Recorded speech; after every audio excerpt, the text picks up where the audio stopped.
Let's try again to delete this ACL, and the reason I really like showing you this particular issue that we're running into is that the vast majority of the time, 99.9% of the time, you just put no in front of a command or an access list or something like that, and you're going to be able to delete it.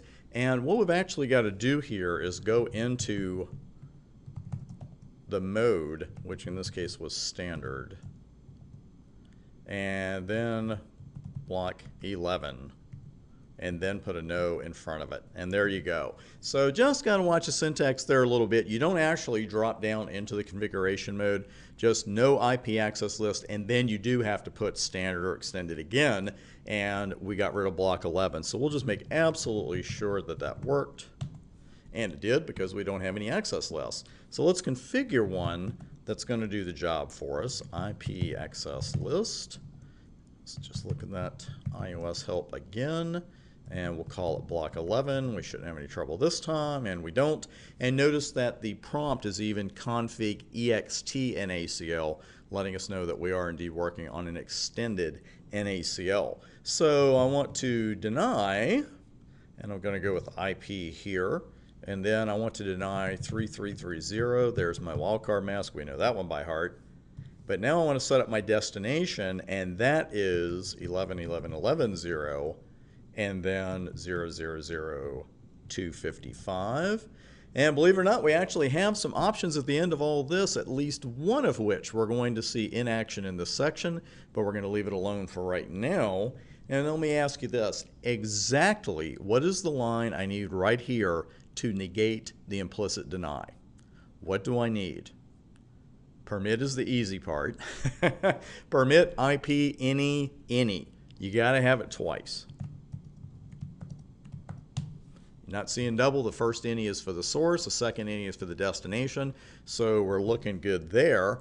Now let me run a show IP access list, and there's our extended IP access list. We see the two lines in the order we put them in, and everything looks good. So now let's go ahead and apply it, because it doesn't do you much good if you don't apply it.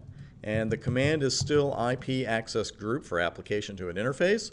You've got to put the name now and in or out. And we are filtering inbound packets on that. And that should do it. So let's go over to router 3 and start sending some of our pings. We'll do first one that we expect to go through. And we're looking good.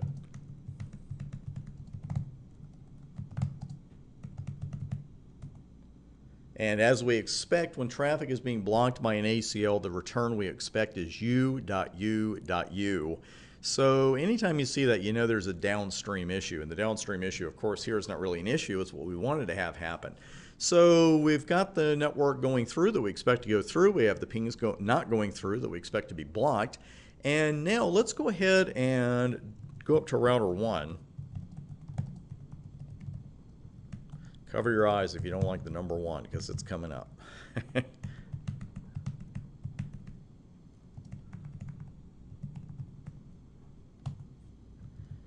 Now, do we need to do anything to the access list? That question sounds familiar. We really shouldn't have to, because the one network we wanted to block access to was network 11, and we said it should be able to ping, or route network 3 should be able to have access to any networks we had in the future, and we just did. So let's go over to 3, and we'll do a ping, and we got to change that source. And it goes right through. So our extended NACL is a success. Let's go ahead and run show IP access list here. And I have a little control traffic here. I also have a routing protocol running, which may account for a denial, but actually it looks good, because you can see what happened here with our deny statement. You see 5 matches at the end. Well, where did they come from? The 5 packets that were denied by our ACL a moment ago. And I did not have that routing protocol on. I apologize. We did the default static routes. My fault.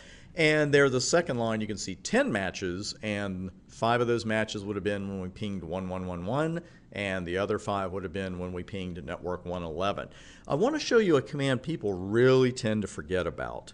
And it's a really handy little command as far as your ACLs and where they're applied and the direction in which they are applied, because show IP access list is important. Show access list, we know that's going to give you the same information, but it doesn't tell you where you've applied it, if you've applied it, and what direction it's been applied in. But I'll show you a command that does. Show IP interface. And if I run that by itself, it's going to show you a ton of information about every interface on the router. And I don't really want that. I want to filter it down. So I'm going to do a show interface 010. That's the interface we're on. And you can see from top to bottom, first it gives you, your physical and logical states in the interface, gives you your IP address, some, I don't want to say miscellaneous, but information we're not really looking at right now. But right here, outgoing access list is not set. Inbound access list is block 11. And remember, we can see an outgoing list and an inbound list for the same interface. That is perfectly legal. You can have one ACL matching on traffic that's coming in and another separate ACL on traffic that's going out. Technically, you can use the same ACL for inbound and outbound traffic, but it's very, very rare, if ever, that you're going to do that. So that concludes our look at the named ACLs. We've got some more ACL goodness coming up right next on the next video.